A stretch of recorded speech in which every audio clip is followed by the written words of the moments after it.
నమస్తే, వార్తలకి స్వాగతం. వివరాల్లోకి వెళితే రాయలసీమలో శ్రీ సిటీ, హిందూపూర్, కొప్పర్తి లాంటి చోట్ల ఎలక్ట్రానిక్స్ పరికరాల ఉత్పత్తికి విస్తృతమైన అవకాశాలున్నాయని ముఖ్యమంత్రి చంద్రబాబు నాయుడు స్పష్టం చేశారు. ఎలక్ట్రానిక్స్ పరికరాల ఉత్పత్తి చేసేందుకు అనువుగా ఈ ప్రాంతాలకు పెట్టుబడులను ఆకర్షించాలని సీఎం అధికారులను సూచించారు. సోమవారం సచివాలయంలో నూతనంగా రూపొందించిన ఎలక్ట్రానిక్స్ కాంపోనెంట్స్ మ్యానుఫ్యాక్చరింగ్ పాలసీ 4.0 పై ముఖ్యమంత్రి సమీక్ష నిర్వహించారు. 2025-30 మధ్య ఎలక్ట్రానిక్స్ పరిశ్రమలకు సంబంధించిన పెట్టుబడులను ఆకర్షించడమే లక్ష్యంగా నూతన విధానంపై ముఖ్యమంత్రి చర్చించారు. ఎలక్ట్రానిక్స్ పరికరాల దిగుమతులు తగ్గించడం, దేశీయంగా ఉత్పత్తి పెంపు, ఎగుమతుల లక్ష్యంగా నూతన విధానానికి రూపకల్పన చేసినట్లు అధికారులు సీఎంకు వివరించారు. విజనరీ లీడర్ ముఖ్యమంత్రి చంద్రబాబు నాయుడుతోనే రాష్ట్రాభివృద్ధి సాధ్యమని విజయవాడ ఎంపీ కేశినేని శివనాథ్ అన్నారు. రాష్ట్రంలో అభివృద్ధి సంక్షేమ పథకాల అమలుతో ప్రజలందరూ సంతోషంగా ఉన్నారని, రాష్ట్రంలోని విద్యార్థులు ఎలాంటి ఇబ్బంది లేకుండా చదువుకోవాలనే ఉద్దేశంతోనే సీఎం చంద్రబాబు నాయుడు తల్లికి వందనం పథకం అమలు చేయడంతో ఈ పథకం పేదలకు వరంలా మారిందని ఎంపీ కేశినేని శివనాథ్ అన్నారు. జగ్గయ్యపేట నియోజకవర్గం వత్సవాయి మండలం భీమవరం గ్రామంలో నిర్వహించిన సుపరిపాలనలో తొలి అడుగు కార్యక్రమంలో KDCC bank chairman Nettem Raghuram, zone in charge మాజీ ఎమ్మెల్సీ సత్యనారాయణ రాజు, ఎమ్మెల్యే శ్రీరామ్ రాజగోపాల్ తాతయ్యలతో కలిసి ఎంపీ కేశినేని శివనాథ్ పాల్గొన్నారు. ముందుగా గ్రామంలోని 2,08,01,00,000 రూపాయలతో నిర్మించిన సీసీ రోడ్లు, డ్రైన్లను ప్రారంభించారు. అనంతరం ఇంటింటికి తిరిగి కూటమి ప్రభుత్వం అధికారంలోకి వచ్చిన ఏడాది కాలంలో చేసిన అభివృద్ధి సంక్షేమ పథకాలను వివరిస్తూ కరపత్రాలను అందజేశారు. ఈ సందర్భంగా ఎంపీ కేశినేని శివనాథ్ మాట్లాడుతూ తల్లికి వందనం పథకం ద్వారా మైనార్టీలకు ఎక్కువగా లబ్ధి చేకూరిందన్నారు. ఇంట్లో ఎంతమంది విద్యార్థులు చదువుకుంటుంటే ఒక్కొక్కరికి 15,000 చొప్పున ఇవ్వడంతో రాష్ట్ర వ్యాప్తంగా మహిళలు ఆనందంగా ఉన్నారన్నారు. ముఖ్యమంత్రి చంద్రబాబు నాయుడు నాయకత్వంలో ముస్లిం సోదరులు చాలా ఆనందంగా ఉన్నారని తెలిపారు. తల్లికి వందనం పథకం అమలు చేసినందుకు సీఎం చంద్రబాబుకి మైనార్టీ సమాజం ధన్యవాదాలు తెలుపుతుందన్నారు. కూటమి ప్రభుత్వం వచ్చే 4 ఏళ్లలో ప్రజల ఆకాంక్షలను నెరవేర్చడంతో పాటు అభివృద్ధి లక్ష్యాలను ఏ విధంగా సాధించాలనే అంశంపై ప్రత్యేక దృష్టి పెట్టిందన్నారు. అనంతరం Nettem Raghuram, MLA Sriram Rajagopal, zone in charge మాజీ ఎమ్మెల్సీ సత్యనారాయణ రాజు మాట్లాడుతూ ముఖ్యమంత్రి నారా చంద్రబాబు నాయుడు గారి ఆధ్వర్యంలో కూటమి ప్రభుత్వం ప్రతి పేదవారి ఇంటికి ప్రభుత్వ పథకాలు అందించాలన్న సంకల్పంతో పనిచేస్తుందన్నారు.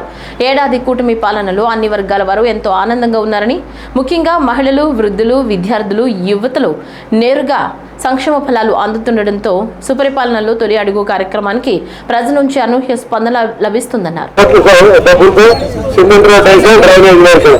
ఇది గత ప్రభుత్వంలో ఏమీ పుట్టుకోవాలి కాబట్టి ఇటువంటి కార్యక్రమాలు, అభివృద్ధి సంక్షేమం చేసే కార్యక్రమాలు ఇవాళ భీమవరంలో జరుగుతుందంటే ఇవాళ తాతయ్య గారు ఎమ్మెల్యే అవడానికి మెజార్టీతో నన్ను కానీ తాతయ్య గారిని కానీ వాళ్ళ చంద్రబాబు నాయుడు గారిని కానీ వాళ్ళ గద్దెలోకి అధికారంలోకి వచ్చామంటే మీ అందరి ఆదరాభిమానాలతోనే దగ్గర కొంతమందికి చంద్రబాబు నాయుడు గారు ఇచ్చి ముస్లిం సమాజానికి పెద్దలాగా ఆయన ఉంటున్నారా లేదా?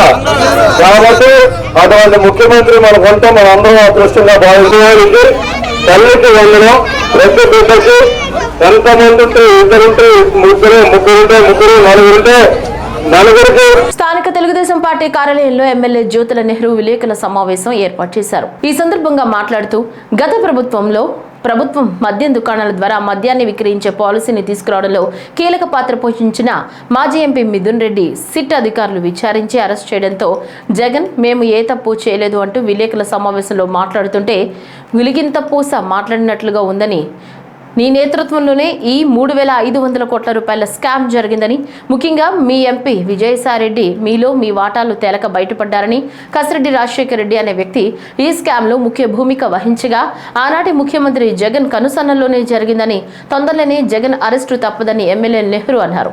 ముఖ్యంగా 2019 నుంచి 24 ప్రభుత్వ మద్యం దుకాణాల ద్వారా నాసిరకం మద్యం అమ్మి అనేక మంది ప్రాణాలు కోల్పోవడం జరిగిందని, వికలాంగులుగా, కిడ్నీ బాధితులుగా, లివర్ వ్యాధి బాధితులుగా మిగిలిపోయారని, దీనిపై కూడా జగన్ పై విచారణ చేపట్టాలని ఎమ్మెల్యే నెహ్రూ తెలియజేశారు. ఇటీవల జరుగుతున్నటువంటి పరిణామాలు ఏదైతే లిక్కర్ స్కామ్ ఉందో దాని మీద ఉన్నారు కాబట్టి ఈ అవినీతి దందాన్ని దానికేదో రూపుమాపుకోవడం కోసం వీధి కుళాయిల దగ్గర ఆడవాళ్ళు దెబ్బలాడుకుంటుంటారు, నువ్వు ఇదంటే నువ్వు ఇది అని చెప్పేసి. ఆ రకంగా మాట్లాడుతున్నటువంటి సందర్భంగానే దీన్ని భావించాల్సి వస్తుంది. ముఖ్యంగా అక్రమ కేసు, అక్రమ దందా అని. అరే ఇది కేసు ఉందని నేను చెప్పలేదే, ప్రైమ్ ఆఫ్ అఫెన్స్ ఉందని చెప్పి చంద్రబాబు నాయుడు గారు అనలేదే.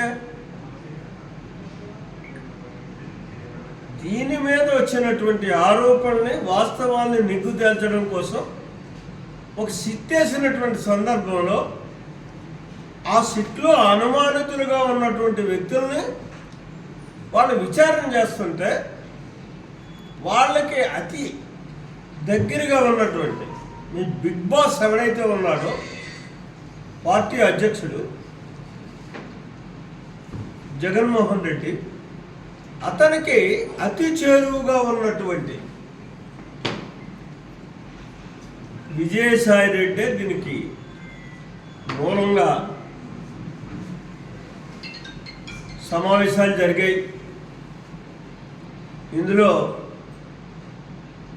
ఫ్రేమ్ చేసిందంతా కూడా, పాలసీ ఫ్రేమ్ చేసిందంతా కూడా ఆ సమావేశాల్లోనే జరిగినాయని చెప్పినటువంటిది వాస్తవం కదా. కానీ ఇవాళ ఈ లిక్కర్ కేసులో మాత్రం నువ్వు తప్పుకునేటటువంటి పరిస్థితులు లేవు. డైరెక్ట్గా నీ ఇన్వాల్వ్మెంట్ ఉంది. నీ ఇన్వాల్వ్మెంట్ దోపిడీయే, ధన దోపిడీయే కాదు, ప్రజల ప్రాణాలను హరించో అతి దారుణంగా. కల్తీ మద్యాన్ని నువ్వే డైరెక్ట్గా అమ్మి నీ ప్రభుత్వంలో దాని మీద కూడా ఖచ్చితంగా కేసు కట్టాలి. అంతమందిని నువ్వు చంపేశావు, అనారోగ్యం పాలు చేసేసావు, వికలాంగులు చేసేసావు.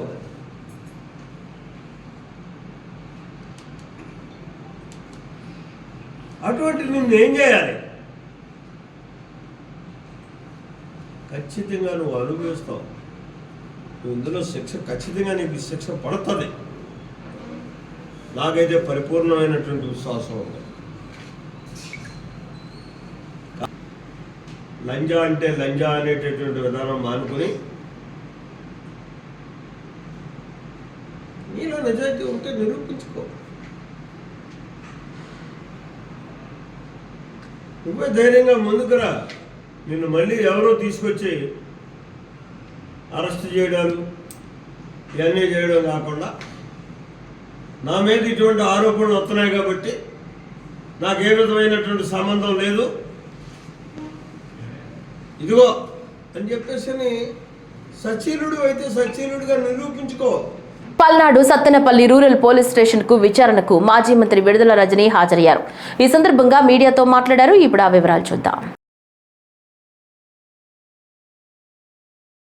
కాపు సమస్యలపై దశలవారీ ఉద్యమం, 3 ప్రాంతాలలో బహిరంగ సభలు ఏర్పాటు చేస్తామని రాష్ట్ర కాపు జేఏసీ అధ్యక్షులు చందు జనార్దన్ ప్రకటించారు. ఈ సందర్భంగా బీసీ రిజర్వేషన్ కోసం పోరాడాలని రాష్ట్ర కాపు జేఏసీ సమావేశం తీర్మానించింది. కాపు, బలిజ, తెలగ, ఒంటరి, తూర్పు కాపు, మున్నూరు కాపు సమస్యలపై దశలవారీ ఉద్యమ కార్యాచరణను రూపొందిస్తున్నట్లు రాష్ట్ర కాపు జేఏసీ అధ్యక్షులు చందు జనార్దన్ తెలిపారు. విజయవాడ ప్రెస్ క్లబ్ లో కాపు జేఏసీ సమావేశంలో సంఘాల నాయకులు, ప్రతినిధులు, యూనియన్, ఉద్యోగ సంఘాలు, రాధారంగ మిత్రమండలి, వ్యాపారస్తులు 325 మంది పాల్గొన్నారు. 12 తీర్మానాలను సమావేశం ఆమోదించింది. కాపు జేఏసీ అదేవిధంగా విజయవాడ వేదికగా ఒక 150 సంఘ నాయకులు, సంఘ ప్రతినిధులతో సమావేశం ఏర్పాటు చేసుకున్నాం. గత ఆదివారం రాష్ట్ర కాపు జేఏసీ ఏర్పాటు చేసిన సమావేశంలో ఆ రోజు పాల్గొన్న 230 మంది అగ్రనాయకత్వం తీసుకున్న ఎజెండాలో ఒక 9 ఎజెండా అంశాలుగా తీసుకుని రాజకీయ పార్టీ అధినేతలకి వాటిని వినతి పత్రాలు అనేది పంపడం జరిగింది. అందులో 9 అంశాలు ప్రధానంగా తీసుకున్నాం. ఆయా అంశాలు కాపు, తెలగ, బలిజ, ఒంటరి కులాలకు ప్రత్యేక బీసీ రిజర్వేషన్, అదేవిధంగా మా వర్గాల మీద జరిగే దాడులను, కాపు వర్గాలు, కాపు బలిజ వర్గాల మీద జరిగే దాడులను అరికట్టే విధంగా రాష్ట్ర ప్రభుత్వం చర్యలు తీసుకోవాలనేది ప్రత్యేకమైన డిమాండు. కృష్ణా జిల్లాకు కృష్ణా నదిపై నూతనంగా నిర్మించే ఐకాన్ బ్రిడ్జికి స్వర్గీయ వంగవీటి మోహన్ రంగా గారి పేరు నామకరణం చేయాలని, కాపు కార్పొరేషన్కి ప్రతి సంవత్సరం 3,000 కోట్ల రూపాయల నిధులు మంజూరు చేసి కాపుల అభివృద్ధికి కృషి చేయాలని, హామీ మేరకు 2 ఎకరాల్లో కాపు భవనాల నిర్మాణాలు పూర్తి చేసే విధంగా చూడాలని, అదేవిధంగా 6వ అంశం కూటమి ప్రభుత్వం కాపులకు జనాభా దామాషా ప్రకారం రాజకీయ నామినేటెడ్ పదవుల్లో ప్రాధాన్యత ఇవ్వాలని, 7వ అంశం కాపు ఉద్యోగస్తులకు పోలీసు, రెవెన్యూ లాంటి ప్రాధాన్యత గల శాఖల్లో సైతం ఫోకల్ స్థానాల్లో పోస్టింగ్లు ఇవ్వాలని, అణచివేతపై సరైన దిద్దుబాటు చర్యలు రాష్ట్ర ప్రభుత్వం చేపట్టాలని, రాష్ట్ర విభజన నేపథ్యంలో తెలంగాణ నుండి ఏపీలో కలిసిన 7 ముంపు మండలాల్లో 300 కాపు కుటుంబ సభ్యులు రిజర్వేషన్కు సంబంధించిన అంశంలో ఇబ్బందులు ఉన్నాయి. అదేవిధంగా వాళ్ళకి సర్టిఫికెట్ @తెలంగాణ అని 300 కాపు సర్టిఫికెట్ ఇస్తూ ఉంటుంది. అదేవిధంగా అటు బీసీ కార్పొరేషన్ నుంచి కానీ ఇటు ఇంకో కార్పొరేషన్ నుంచి కానీ వారికి సహకరించే పరిస్థితిలో రాష్ట్ర ప్రభుత్వం ఆలోచించాలనేది ఒక ప్రధానమైన డిమాండు. అదేవిధంగా గతంలో విదేశీ విద్య కోసం విద్యార్థులు ఇతర దేశాలకు వెళ్ళి చదువుకోవడం జరిగింది. వాళ్ళకి ఫీజులు చెల్లించలేదు, అనేక ఇబ్బందులు ఎదుర్కొన్నారు అనేది ఈ అంశం మీద ఈ 9 అంశాల్లో గత సమావేశాల్లో అందరం సమీక్షించుకుని నిర్ణయం తీసుకుని ఆ ఎజెండాని ఏర్పాటు చేసుకుని ఇవి రాష్ట్ర ప్రభుత్వానికి, అదేవిధంగా తెలుగుదేశం పార్టీకి, అదేవిధంగా జనసేన పార్టీకి, సిపిఐ రామకృష్ణ గారికి, సిపిఎం నాయకత్వానికి, అదేవిధంగా బీజేపీ నాయకత్వానికి రిప్రజెంటేషన్లు పంపడం జరిగింది. కాకినాడ జిల్లా జగ్గంపేట నియోజకవర్గం అంబులెన్స్ లో కిర్లంపూడి తన నివాసానికి ముద్రగడ పద్మనాభం రెడ్డి చేరుకున్నారు. పద్మనాభరెడ్డికి తన భార్య దిష్టి తీసి ఇంట్లోకి కుటుంబ సభ్యులు తీసుకుని వెళ్లారు. పద్మనాభరెడ్డి ఇంటికి మాజీ ఎంపీ వంగ గీత చేరుకున్నారు. అంతేకాకుండా అభిమానులు, వైసీపీ నాయకులు, కార్యకర్తలు అధిక సంఖ్యలో ఇంటికి చేరుకుంటున్నారు. కాకినాడ జిల్లా తుని నియోజకవర్గంలో 35 ఏళ్ల నిండిన ప్రతి మహిళలు తమ ఆరోగ్యాన్ని ఎప్పటికప్పుడు కాపాడుకోవాలని డాక్టర్ చోడిశెట్టి తేజస్విని పిలుపునిచ్చారు. ఆ అలయన్స్ క్లబ్ ఆధ్వర్యంలో తుని పట్టణంలో స్థానిక నారాయణ విద్యా సంస్థల ఆవరణలో ఏర్పాటు చేసిన మెగా వైద్య శిబిరాన్ని జిల్లా గవర్నర్ అట్లూరి ఉషారాణి ప్రారంభించారు. అలయన్స్ క్లబ్ నిర్వహించిన మహిళలు ఆరోగ్య వికాస్లో భాగంగా గర్భాశయ, అలాగే రొమ్ము, కంటి వంటి ఉచిత మెగా వైద్య శిబిరానికి విశేష స్పందన లభించింది.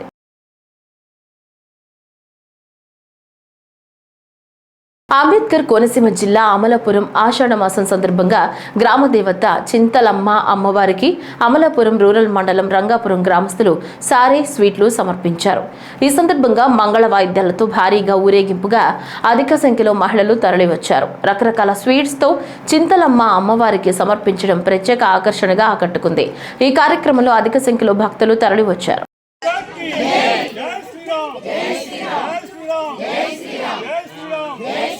శ్రీ ఉమా రామలింగేశ్వర స్వామికి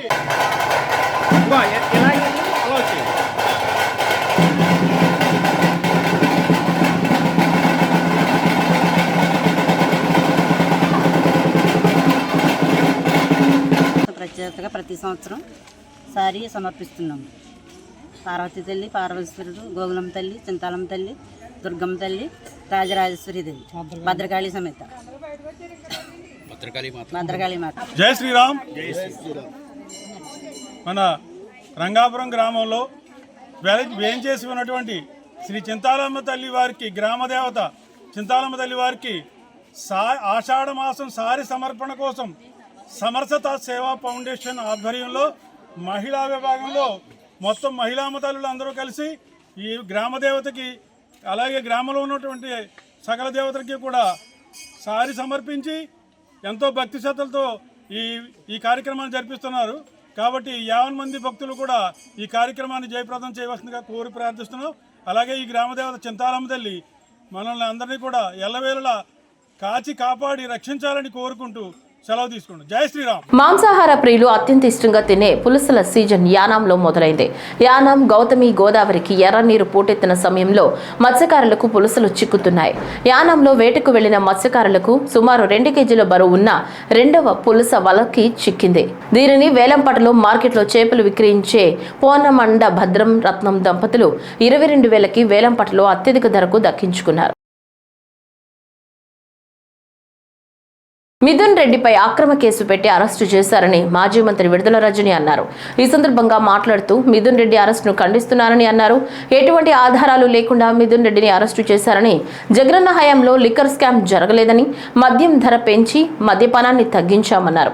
తమ హయాంలో ఎటువంటి స్కామ్లు జరగలేదని, అధికారుల్ని అదిరించి బెదిరించి కొట్టి తప్పుడు స్టేట్మెంట్ తీసుకున్నారని రజని అన్నారు. ఈరోజు మా YSR Congress party MP Lok Sabha floor leader Mithun Reddy గారిని అక్రమంగా అరెస్ట్ చేశారు. ఇది అక్రమ కేసు, ఇది అక్రమ అరెస్ట్. ఈ అరెస్ట్ని నేను తీవ్రంగా ఖండిస్తున్నాను. వైఎస్ఆర్ కాంగ్రెస్ పార్టీ తీవ్రంగా ఖండిస్తోంది. ఎటువంటి ఆధారాలు లేకుండా బిల్డప్ నెరేటివ్స్తో, కుక్డ్ స్టోరీస్తో, వాటన్నిటిని బేస్ చేసుకొని ఈ అక్రమ కేసుని మిథున్ రెడ్డి గారి మీద కట్టి మరి ఈ రోజున అరెస్ట్ చేశారు. అధికారాన్ని ఉపయోగించి కొంతమంది గవర్నమెంట్ ఆఫీసర్స్ మీద, గవర్నమెంట్ ఎంప్లాయీస్ మీద, ఇంకా కొంతమంది మీద అధికారాన్ని ప్రయోగించి వాళ్ళని భయపెట్టి, బెదిరించి, తిట్టి, అవసరమైతే కొట్టి, ఆశ చూపించి ఫ్యాబ్రికేటెడ్ స్టేట్మెంట్స్ని వాళ్ళ దగ్గర తీసుకొని ఆ స్టేట్మెంట్స్ని బేస్ చేసుకొని మిథున్ రెడ్డి గారిని అరెస్ట్ చేశారు. దీన్ని లిక్కర్ స్కామ్ అని పేరు పెట్టి senior retired IAS Dhananjaya Reddy గారిని, ఓఎస్డి కృష్ణమోహన్ రెడ్డి గారిని, చెవిరెడ్డి భాస్కర్ రెడ్డి గారిని, ఇప్పుడు మిథున్ రెడ్డి గారిని అరెస్ట్ చేశారు. మా హయాంలో, మా జగనన్న హయాంలో ఎటువంటి లిక్కర్ స్కామ్ జరగలేదు. ఇదే కాదు, ఏ స్కామో జరగలేదు. ప్రజల్లో లిక్కర్ కన్జంప్షన్ని తగ్గించి గతంలో కన్నా ప్రభుత్వ ఆదాయాన్ని నిలబెడుతూ, ప్రభుత్వ ఆదాయాన్ని పెంచి ఈ రెండింటిని బ్యాలెన్స్ చేస్తూ కావాల్సినటువంటి మెజర్స్ తీసుకొచ్చినటువంటి పాలసీయే జగనన్న హయాంలో ఉన్నటువంటి లిక్కర్ పాలసీ. ఎన్టీఆర్ జిల్లా తిరువురు వైసీపీ నియోజకవర్గ ఇన్ఛార్జ్ నల్లగట్ల స్వామిదాస్ సమావేశం నిర్వహించారు. ఈ సందర్భంగా మాట్లాడుతూ రాష్ట్రంలో శాంతి భద్రతలు విఫలమయ్యాయి, అక్రమ కేసులు బనాయించడం మొదలుపెట్టారని, ఎంపీ మిథున్ రెడ్డి లాంటి వారిని అరెస్టు చేసి చంద్రబాబు డైవర్షన్ పాలిటిక్స్ చేస్తున్నాడని, రాష్ట్రంలో విధ్వంసాలు, కక్ష సాధింపు చర్యలే లక్ష్యంగా పరిపాలన చేస్తున్నారని, మహిళలని చూడకుండా మాజీ మంత్రి రోజా, జెడ్పీ చైర్పర్సన్ హారికలపై దుర్మార్గంగా వ్యవహరిస్తున్న చంద్రబాబు ప్రభుత్వాన్ని ఎద్దేవా చేశారు. భవిష్యత్ కార్యాచరణకు తమ క్యాడర్ అంతా సిద్ధంగా ఉన్నారని, త్వరలో యుద్ధానికి సిద్ధమన్నారు ఇన్ఛార్జ్ స్వామిదాస్.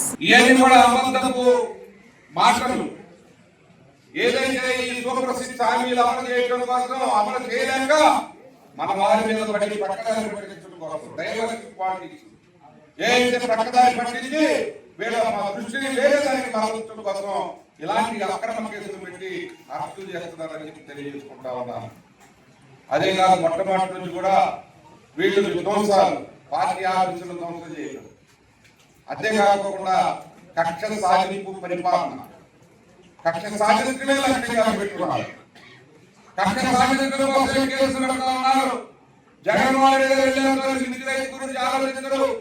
జగన్మోహన్ రెడ్డి గారు వెళ్ళిన పుకారు రైతు గురించి మాట్లాడు, మామిడి రైతు గురించి మాట్లాడు, పసుపు రైతు గురించి మాట్లాడు, ఎవరి గురించి కూడా మాట్లాడు. రైతులకు ఎంత అన్యాయం జరిగినా వీళ్ళు మాట్లాడే పరిస్థితి లేదు. అప్పుడేమో చాలా మార్కెట్ నిర్వహించడం కోసం నేను ఒక నిధిని తీసుకొస్తానని చెప్పి ఎలక్షన్లో చెప్తాం, కరెంటు బిల్లు ఛార్జీలు నేను వచ్చే అధికారంలోకి వచ్చే పెంచాలని చెప్పి ఈ రోజు 19,400 కోట్లు ప్రజల మీద భారం మోసినటువంటి మోసగాడు చంద్రబాబు నాయుడు చెప్పి మనం అంతా కూడా గుర్తుంచుకోవాలి. ఈరోజు కరెంటు బిల్లు ఎంత వస్తాం, మన ఇళ్లలో మన కరెంటు బిల్లు కట్టడానికి సఫలవుతున్నారు. ఇదన్నీ కూడా దృష్టిలో పెట్టుకోవాలని చెప్పి మీరంతా కూడా మక్తల్ నియోజకవర్గంలో రవి కన్వెన్షన్ హాల్లో ఏర్పాటు చేసిన రేషన్ కార్డుల పంపిణీ కార్యక్రమంలో మాగనూరు, కృష్ణ, మక్తల్ మండలాల్లో మంజూరైనటువంటి నూతన ఆహార భద్రత రేషన్ కార్డులను మంత్రి వాకిటి శ్రీహరి, జిల్లా కలెక్టర్ సిక్త పట్నాయక్ లబ్ధిదారులకు అందజేశారు. మంత్రి వాకిటి శ్రీహరి మాట్లాడుతూ గత ప్రభుత్వం ఒక్కటంటే ఒక్కటి కూడా కొత్త రేషన్ కార్డు ఇవ్వలేదని గుర్తు చేస్తూ గత ప్రభుత్వం కొత్త రేషన్ కార్డులు మంజూరు చేయకపోవడం వల్ల ప్రజలతో డీలర్లు, అధికారులు ఎన్నో మాటలు పడ్డారని గుర్తు చేశారు. కాంగ్రెస్ కాంగ్రెస్ ప్రభుత్వం ఏర్పడిన తర్వాత రేషన్ కార్డులను మంజూరు చేస్తూ మక్తల్ నియోజకవర్గంలోని మాగనూరు మండలంలో 900, కృష్ణ మండలంలో 789 మరియు మక్తల్ మండలంలో 2159 కొత్త రేషన్ కార్డులను మంజూరు చేసి నేడు లబ్ధిదారులకు అందజేస్తుండడం చాలా సంతోషంగా కల్పిస్తుందన్నారు. రైతులు పండించిన సన్న రకం వరితో రైస్ మిల్లుల ద్వారా సన్న బియ్యాన్ని రేషన్ డీలర్లకు అందించి ప్రతి ఒక్కరికి 6 కిలోల సన్న బియ్యాన్ని ప్రభుత్వం ఉచితంగా అందిస్తుందన్నారు. గత ప్రభుత్వంలో 74,013 కార్డులు మాత్రమే ఉండే. ఎన్ని మెట్రిక్ టన్నుల బియ్యం ఇస్తుండ్రి? అది కూడా లాంగ్ బియ్యం 1622 క్వింటాల మెట్రిక్ టన్నుల బియ్యం మాత్రమే వేస్తుండ్రి. అప్పుడు ఆ ప్రభుత్వంలో ఇబ్బంది పడ్డ వాళ్ళ విషయాలన్నీ కూడా గ్రహించి మన ప్రియతమ ముఖ్యమంత్రి గారు రేవంత్ రెడ్డి గారు, అదే మాదిరిగా ఉత్తమ్ కుమార్ రెడ్డి గారు సివిల్ సప్లై మంత్రి గారు ఆలోచన చేసి కార్డులు ఇవ్వాలి అనే ఉద్దేశంతో ఒక్క మక్తల్ నియోజకవర్గానికి దాదాపు 81,114 కొత్త కార్డు ఇస్తూ 3,836,000 మంది వ్యక్తులకు లబ్ధి చేకూరే విధంగా 5,317 మెట్రిక్ టన్నుల బియ్యాన్ని ఈ రోజు మీకు ఇస్తా ఉన్నారు అన్నమాట మీకు గుర్తు చేస్తా ఉన్నా. ఎంత చేంజ్ అయింది వాళ్ళు మనము. గత ప్రభుత్వం 10 సంవత్సరాలు పరిపాలించిన తర్వాత కూడా ఒక కొత్త కూపన్ కార్డు ఇవ్వకుండా కిలో బియ్యం ఎక్క చేయకుండా చేసిన సందర్భం అప్పుడైతే. ఇప్పుడు ఈ ప్రభుత్వం వచ్చిన తర్వాత ఎన్ని కూపన్ కార్డులు ఎక్కించినాం, ఎంతమందిని ఎక్కించినాం కూపన్ కార్డులు అంటే కొత్తగా ఎక్కించిన వాళ్ళు 43,497 మందిని కూపన్ కార్డుల పేరు నమోదు చేస్తూ 7,101 కొత్త కూపన్ కార్డు ఇస్తూ 3,695 మెట్రిక్ టన్నుల బియ్యాన్ని ఎక్స్ట్రా మీకు ఇస్తా ఉన్నాం. హన్మకొండ జిల్లా నడికూడ మండలం పరిధిలోని కంటాత్మకూర్ గ్రామ శివారులోని శ్రీ శ్రీ సమ్మక్క సారక్క దేవాలయ స్థలం గుర్తు తెలియని వ్యక్తులు కబ్జాకు గురి కాబడ్డారు. గత కొన్ని కాలాల నుంచి లేని ఈ ఆక్రమణ ఈ రోజు దేవాలయం స్థలం ఆక్రమణకు గురైంది అంటూ గ్రామస్తులు తీవ్రంగా వ్యతిరేకిస్తున్నారు. తక్షణమే దేవాలయ పర్యవేక్షణ కమిటీ ఆలోచించి తిరిగి ఆ స్థలాన్ని గుడికి కేటాయించాల్సిందిగా కోరుతున్నారు. వెంటనే అధికారులు దీనిపై చర్యలు తీసుకోగలరని వేడుకుంటున్నారు. తూర్పుగోదావరి జిల్లా గోకవరం విశ్వ హిందూ ధర్మ పరిరక్షణ రామసేన అధ్యక్షులు కంబాల శ్రీనివాసరావు మీడియా సమావేశం ఏర్పాటు చేశారు. ఆ సమావేశంలో మాట్లాడుతూ విశ్వ హిందూ ధర్మ పరిరక్షణ రామసేన స్థాపించినప్పటి నుంచి ప్రజలకు ఎన్నో సేవలు చేస్తున్నామని, 3వ నియోజకవర్గాల్లో దేవాలయ నిర్మాణం కోసం ₹1,00,00,000 ఇవ్వడం జరిగిందని, అనారోగ్యంతో బాధపడుతున్న వారికి, భర్త లేని వారికి ఇల్లు, కాలిపోయిన వారికి సాయమని వచ్చిన ప్రతి ఒక్కరికి సాయం చేయడం చేస్తున్నామని, బీజేపీలోకి జాయిన్ అవ్వక మునిపే 30,000 బీజేపీ సభ్యత్వాలు కట్టించామని, బీజేపీలకు జాయిన్ అయ్యి సంవత్సర కాలంలోనే నియోజకవర్గంలో వేలాది మందిగా మా సేవలు చూసి బీజేపీలో జాయిన్ అవడం జరిగిందని, ఇలాంటి సేవా కార్యక్రమాలు చూసిన గోకవరం మండలం ఎర్రపాలెం గ్రామం ఉంగరాల మణిరత్నం విశ్వ హిందూ ధర్మ పరిరక్షణ రామసేన సభ్యునిగా చేరి తమ వంతు ప్రయత్నంగా కంబాల శ్రీనివాసరావు 3 నియోజకవర్గం కార్యక్రమంలో పాల్గొంటూ మంచి పేరు తెచ్చుకున్న ఉంగరాల మణిరత్నాన్ని కంబాల యువసేన అధ్యక్షులుగా నియమించడం జరిగిందని విశ్వ హిందూ ధర్మ పరిరక్షణ రామసేన అధ్యక్షులు కంబాల శ్రీనివాసరావు మీడియాకు తెలిపారు. నేను మీ కంబాల శ్రీనివాసరావు విశ్వ హిందూ ధర్మ పరిరక్షణ రామసేన అధ్యక్షుడుగా, అలాగే భారతీయ జనతా పార్టీ నాయకుడిగా మీకు అందరికీ సుపరిచితమే. నేను గోకవరం నుంచి మాట్లాడుతున్నాను. ఈ గోకవరం ఆంధ్రప్రదేశ్లోని తూర్పుగోదావరి జిల్లా రాజమండ్రికి 33 కిలోమీటర్ల దూరంలో ఉంది. ఈ రోజు యువసేన అనేది చాలా ప్రభంజనమైన సేన. అది యువకులందరూ కూడా చాలా ఉత్సాహంగా పనిచేస్తున్నారు.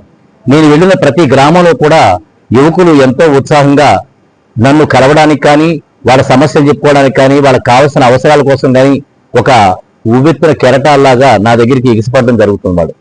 సో నేను వాళ్ళందరికీ కూడా అవసరమైన సమాధానాలు చెప్తూ వాళ్ళ అవసరాలు తీరుతూ వస్తున్నాను. కానీ ఈ పరిధి, ఇంత విస్తృతమైన పరిధి నేను ఒక్కనే చేయడమే కాకుండా, నేను ఒక్కనే చేసుకోవడమే కాకుండా నాకు ఇంకా చాలా పలు రకాలమైన కార్యక్రమాలు ఉన్నాయి. వాటన్ని చూసుకోవాలి. కాబట్టి యువసేనకు ఒక నాయకుడు ఉండాలని చెప్పి ఎప్పటి నుంచో నేను అనుకుంటాను. దానిలో భాగంగా ఎప్పటి నుంచో నాతో పాటు నడుస్తూ నాకు ఎప్పుడెప్పుడు పనిస్తారా, నాకు పడుకునే టైం తప్ప 18 గంటలు నాకు పని కావాలి సార్. నేను ఆల్రెడీ జనసేనలో మండలాధ్యక్షుడిగా పనిచేస్తున్నాను. ఈ రోజు నాకు పని సరిపోవటం లేదు. మనకు చాలా కార్యక్రమాలు ఉన్నాయి. నా అనుభవం ఉంది. నా అనుభవాన్ని మీరు వాడుకోండి అని చెప్పి దాదాపుగా నా దగ్గర జాయిన్ అయిన దగ్గర నుంచి కూడా కొన్ని నెలలుగా నా వెంటపడి మన ఎర్రంపాలెం వాస్తవుడి నటి ఉంగరాల వెండత్వం నాకు ఎంతో ఆసటగా బాసటగా ఉన్నాడు. బలమైన సంకల్పంతో ఈ రోజు కంబాల వ్యవసాయానికి శ్రీకారం చుట్టిన కంబాల శ్రీనివాస్ గారికి ధన్యవాదాలు తెలియజేసుకుంటూ, అలాగే రానున్న రోజుల్లో మొత్తం ప్రతి మండలంలోని మండల అధ్యక్షులు కానీ గ్రామ అధ్యక్షులు కానీ కంబాల వ్యవసాయం అనేది ఒక బ్రాండ్ గా తీసుకెళ్లాలనే ఒక బలమైన సంకల్పం మేము అందరం కూడా ముందుకు తీసుకెళ్తున్నాం. కాబట్టి మరొకసారి 2 నెలల వ్యవధిలోనే భారీ బహిరంగ సభ కింద పెట్టి యువకులందరినీ కూడా ఒక చోటకి చేర్చి ఒక మీటింగ్ పెట్టడం జరుగుతుంది. ఆ మీటింగ్ లో కూడా మొత్తం ఆ లోగోకి సంబంధించిన ప్రతి లోగోలో కూడా ప్రతి విషయాన్ని కూడా కులంకషంగా ఆలోచించే ఆ లోగోను రూపొందించడం జరిగింది. ఆ లోగో శాశ్వతంగా ఉండాలని చెప్పి ఒక మంచి సంకల్పంతోనే రూపొందించడం జరిగింది. కాబట్టి ఈ అవకాశం ఇచ్చినటువంటి కంబాల శ్రీనివాస్ గారికి ఎప్పుడు రుణపడి ఉంటారని కూడా తెలియజేసుకుంటున్నాను. ఆయన ఇచ్చిన బాధ్యతని నేను సంపూర్ణంగా మనస్ఫూర్తిగా అంగీకరిస్తూ స్వీకరిస్తున్నాను. ఎందుకంటే నేను మండల అధ్యక్షులుగా ఉన్నప్పుడు, ఒక పార్టీ మండల అధ్యక్షులు ఉన్నప్పుడు ఇంత ఆనందాన్ని ఎప్పుడు కూడా వ్యక్తం చేయలేదు. ఈ రోజు అలాంటి మంచి వ్యక్తికి నేను ఒక యువ నాయకుడిగా ఆయన నోటితో చెప్పడం నాకు చాలా ఆనందాన్ని కలిగజేసింది. ఈ రోజు కంబాల వ్యవసాయ అధ్యక్షులుగా నేను ఉండడం చాలా సంపూర్ణంగా అంగీకరిస్తూ ఈ రోజు కంబాల వ్యవసాయ అధ్యక్షులు ఉంగరాల మండపం ఉండడం కూడా చాలా సంతోషంగా ఉంది. కామారెడ్డి ఎల్లారెడ్డి నియోజకవర్గంలోని పట్టణ కేంద్రంలో ఘనంగా నిర్వహించబడిన శ్రీ ముత్యాల పోచమ్మ బోనాల వేడుకల్లో స్థానిక ఎమ్మెల్యే మదన్ మోహన్ పాల్గొన్నారు. ఈ సందర్భంగా స్థానిక ప్రజలు